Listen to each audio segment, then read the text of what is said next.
इतना बड़ा पर्व है कुंभ, क्या अखिलेश यादव को यहाँ के डुबकी लगानी चाहिए थी? नहीं नहीं, ये गंगा यमुना का जो स्नान है ये वो वाला स्नान नहीं है, शरीर के मैल को धोने वाला स्नान। ये जवानी बड़ी कीमती है, एक बार चली गई तो दोबारा लौटती नहीं है। जवानी को तुम नशे में खो रहे हो।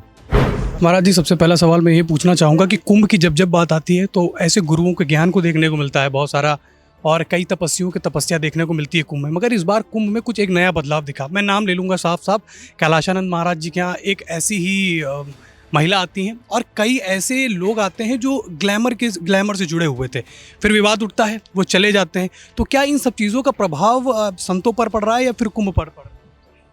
ऐसी घटनाएं होती रहती हैं, कोई बड़ी घटना नहीं है। अपने गुरु के पास कोई शिष्य आया, आकर के बैठ गया। अब उसको इतना लंबा बहुत बड़ा इवेंट नहीं है, वो उससे बड़े बड़े इवेंट यहाँ हो रहे हैं, लेकिन उसको आप लोग कवर नहीं कर रहे हैं। वो छोटी सी ये घटना थी, जितना कहना था कह दिया गया उसके बारे में। अब उसको ज़्यादा नहीं कहना चाहिए। उतनी बड़ी घटना नहीं थी कि कई बार उसके बारे में कहा जाए। क्या एक सवाल मेरा यह, क्या डुबकी लगाने से वाकई पाप धुलते हैं? वाकई मतलब ये सवाल है, जनता की तरफ सवाल आते हैं। अच्छा, जनता यहाँ 40 करोड़ आके नहा करके पाप धो रही है, और अभी जनता की जो बच्चे हैं उनकी तरफ से सवाल है? किसकी तरफ से सवाल है? यहाँ जो 40 करोड़ आए हैं उनसे आपको तृप्ति नहीं हो रही है? वो तो पाप ही धोने आए हैं और सबका धुल रहा है। तो 40 करोड़ लोग जिस बात को वो प्रैक्टिकल करके दिखा रहे हैं आपको, उसमें भी अभी मेरे बंधु तुमको सवाल है। अच्छा, इसका इतने लोग आप लोगों ने 40 करोड़, इतना बड़ा सर्वे सैंपल तो कोई कंपनी नहीं करती है। कोई वैज्ञानिक इतने लोगों पे परीक्षण नहीं करता है। ये 40 करोड़ लोगों का परीक्षण किया हुआ मामला है, इसमें क्यों सवाल पूछते हो? होता है निश्चित रूप से। 40 करोड़ लोग अगर वहाँ पर डुबकियाँ लगा रहे हैं, क्या कोई सही तरीका होता है डुबकी लगाने का? हाँ, डुबकी लगाने का सही तरीका जरूर होता है, ये बिल्कुल सही है। डुबकी लगाने का तरीका यह है कि कई लोग समझते हैं स्नान करना है, तो अपने घर में भी स्नान करते रहते हैं, तो घर के स्नान में शरीर का मैल धोया जाता है, तो वो समझते हैं यहाँ भी शरीर का मैल धोना है। नहीं नहीं, ये गंगा यमुना का जो स्नान है ये वो वाला स्नान नहीं है, शरीर के मैल को धोने वाला स्नान। ये मन के मैल को धोने वाला स्नान है। इसलिए यहाँ शरीर का मैल नहीं छूटना चाहिए।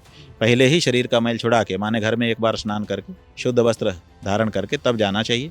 प्रणाम करके गंगा यमुना को संकल्प करना चाहिए कि मैं पुण्य स्नान करूँगा जिससे मेरे पाप नष्ट हो जाएँ, पाप धुल जाएँ, और फिर पवित्र भाव से अंदर प्रवेश करना चाहिए। कमर पर्यंत जल मिल जाए तो वहाँ पर डुबकी लगानी चाहिए।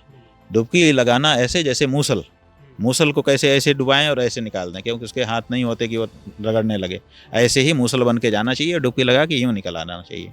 ये बताया गया है। और ये भी बताया गया है कि जिसके पाप यहाँ गंगा यमुना में धुलते हैं वो सशर्त धुलते हैं, निशर्त नहीं धुलते हैं। ऐसा नहीं कि डुबकी करोगे तो धुल जाएंगे, शर्त के साथ है।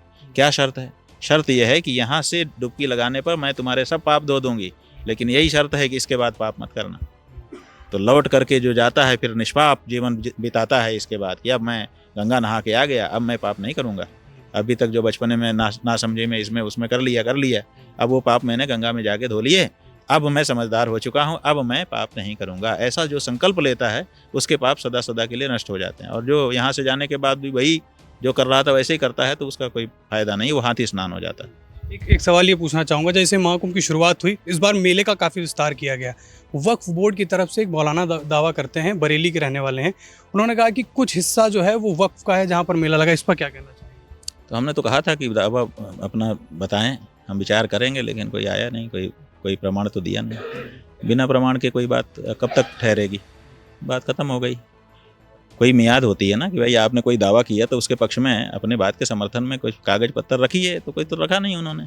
इतने दिन बीत गए तो अब बात खत्म हो गई। अब एक सवाल और मेरा ये रहेगा, आज सेकंड लास्ट क्वेश्चन है मेरा। इस बार कुंभ को लेकर काफ़ी राजनीति हुई, चाहे पक्ष हो चाहे विपक्ष। कोई अपने दावे का आंकड़े अलग तरीके के बताता है, कोई किसी तैयारियों पर क्वेश्चन मार्क लगाता है।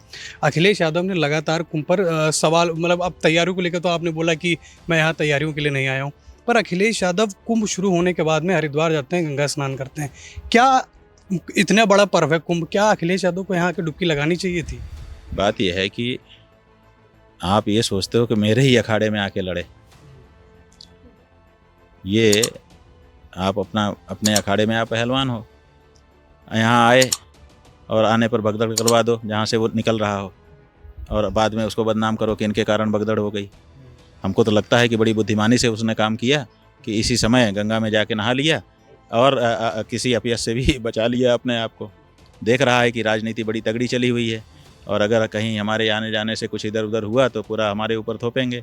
तो उसने अच्छा काम किया, गंगा स्नान कर लिया। और जो गंगा प्रयाग में है वही गंगा तो हरिद्वार में है, और हरिद्वार में स्नान नहीं कर सकता ऐसी तो कोई बात नहीं। उसने जो हिंदू आस्था है उसका सम्मान किया, जा करके गंगा स्नान किया। क्या ये कम है? बहुत अच्छा है। एक सवाल अंतिम ये कि इस साल ये लगातार ये देखा गया कि हिंदू तीज त्योहारों पर पत्थरबाजी या फिर कहीं ना कहीं कुछ ऐसी अटकलें डालने की प्रयास करी गई जिससे हिंदू त्योहारों में खलल आए। और इस सबसे बड़ा एग्जांपल तो एक चीज़ ये देखी गई, तिरुपति बालाजी मंदिर में प्रसाद में जो है कुछ अपशिष्ट पदार्थों को मिला दिया गया, जो हम नहीं मानते हैं, हमारा धर्म नहीं मानता है। तो क्या इस बार धर्म संसद में हिंदू धर्म संगठन जैसा कुछ या फिर कुछ ऐसी चर्चा हो सकती है क्या? वही हो ही रही है, रोज़ रोज़ हमारे यहाँ संसद में चर्चा हो रही है, रोज़ हम लोग नया नया निर्णय ले रहे हैं और उस हिंदू समाज उसको आत्मसात कर रहा है। एक संगठन बनना चाहिए इन सारे मंदिरों के लिए, जैसे हर चीज़ बात ये है कि आप लोग नहीं समझते हो, ना संगठन होना भी एक बहुत बड़ा संगठन होता है। केवल एक संगठन बन करके केवल एक केंद्रीय व्यवस्था बन जाए, इतने मात्र से सब कुछ नहीं होता है, उसके भी खतरे हैं।